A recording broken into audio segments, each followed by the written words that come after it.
Supreme কোর্টের নির্দেশে নতুন করে যে রিক্রুটমেন্টের প্রক্রিয়া শুরু করতে হবে 26,000 যাদের চাকরি বাতিল করে দেওয়া হয়েছে সহ আরও যাদেরকে রিক্রুট করবে। এবং দেখুন, আমাদের প্রশ্ন হচ্ছে একটাই, এই যে দুর্নীতি হয়েছে এটা হয়েছে পশ্চিমবঙ্গ সরকার, মমতা বন্দ্যোপাধ্যায় এবং এসএসসির হাত ধরে। হাইকোর্ট বারবার করে বলেছিল এদেরকে কাদের চাকরি চুরি করে পাওয়া,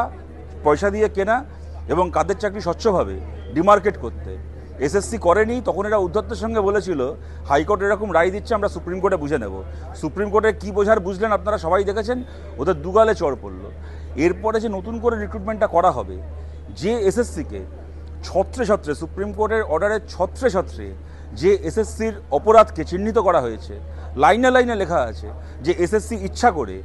অপরাধ করেছে, ইচ্ছে করে সেই অপরাধকে লুকিয়েছে, ইচ্ছে করে ওএমআর শিট নষ্ট করে দিয়েছে, তাদের অসংখ্য ভূমিকা নিয়ে এই কথাগুলো বলার পরে একেবারে টেন্টেড, একেবারে অপরাধী যে এসএসসি, মমতা বন্দ্যোপাধ্যায়ের দপ্তর পরিচালিত, ওনার সরকার পরিচালিত, পার্থ চট্টোপাধ্যায়দের দপ্তর পরিচালিত যে এসএসসি অপরাধী,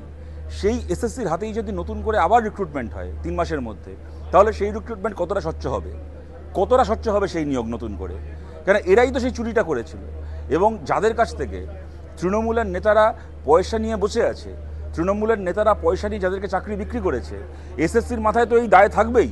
যে স্বচ্ছ ক্যান্ডিডেটদের চাকরি যদি বা ফেরত না আসে, যাদের কাছ থেকে তৃণমূল পয়সা খেয়ে বসে আছে তাদের চাকরি যেন যে করে হোক আবার পুনর্বহাল হয়, যাতে করে কিনা তৃণমূল নেতাদের ঘর থেকে আর টাকাগুলোকে বার না করতে হয়, যাতে তারা আবার গিয়ে তৃণমূল নেতাদের কাছে টাকাগুলো ফেরত না চায়। তাদেরকে তো রক্ষা করার দায়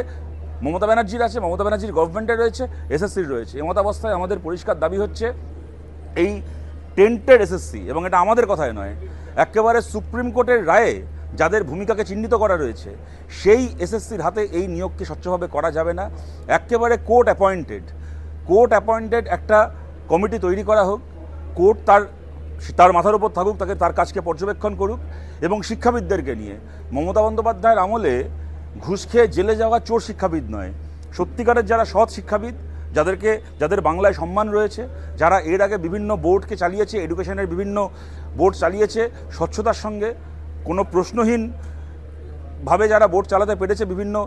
কমিটিকে চালাতে পেরেছে, এই ধরনের শিক্ষাবিদদেরকে নিয়ে একটা কমিটি তৈরি করা হোক, কোর্ট তার ওপর নজরদারি করুক এবং তাদের মাধ্যমে স্বচ্ছভাবে এই নিয়োগ করা হোক। যে নরক যন্ত্রণার মধ্যে দিয়ে এবং যে অনিশ্চয়তার মধ্যে দিয়ে এই ছেলেমেয়েরা যাচ্ছে, তার একটা পার্মানেন্ট সমাধান হোক, এমনভাবে নিয়োগ হোক যাতে কালকে আবার এই একই জিনিস না হয়, একই প্রশ্ন আবার না ওঠে, একই এই মামলা এবং আবার চাকরি বাতিল 10টা প্রশ্ন, এই একই জিনিস যাতে আবার তার পুনরাবৃত্তি না হয়, তার জন্য স্বচ্ছভাবে নিয়োগ করার জন্য কোর্ট অ্যাপয়েন্টেড একাডেমিশিয়ানদেরকে নিয়ে একটা কমিটি তৈরি করে তাদের হাত দিয়ে নিয়োগকে চালানো হোক।